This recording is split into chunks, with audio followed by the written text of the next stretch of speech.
үлкен етіп мантының қамырын жаза алмайтын қыздарға, манты түйе алмайтын қыздарға енді мынау жақсы идея екен. Желіде хит болып жүрген мантыларды мен де дайындап көрдім. Шынымен де жасалуы оңай әрі әдемі, бірақ мантыларыңыз енді сочный болып шығады екен. Міндетті түрде жасап көріңіздер.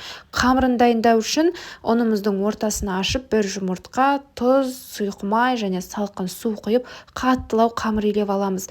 Қамыр қатты болып шығады әрине. Иін қандыруға 30 минутқа қалдырамыз. Бетін орап, мен 3 рет қайтара иін қандырып илеп алдым. Қамырдың сонда жылтырап тұратын болады. Тартылған ет пен пиязға татымына қарай тұз бұрышын салып, майын құйып жақсылап араластырып қойдым. Мінекей менің қамырым жылтырап иі қанып тұр екен. Енді осыны бірнеше кішкентай бөліктерге бөліп аламын. Әрбір бөлікті қолмен дөңгелетемін.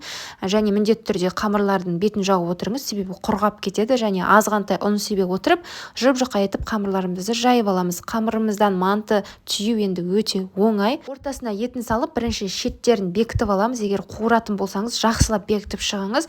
Енді тіс шұқығыштың зубочистканың көмегімен осылай бекітетін боламыз. Өте оңай жасалуы, бірақ әдемі көрінеді. Жартылай мен майда қуырып алдым, қызартып жартылай буда пісіремін. Осы майда қуырылған бөлігінде мен мантываркаға салатын боламын. Міндетті түрде және беттеріне май жағып шығыңыздар, себебі піскенде беттер қатты болып кеуіп қалатын болады. Майда қуырылған бөлігін 30 минут, қалған бөлігін 45 минут пісіріп алдым. Осымен мантымыз дайын, ас болсын.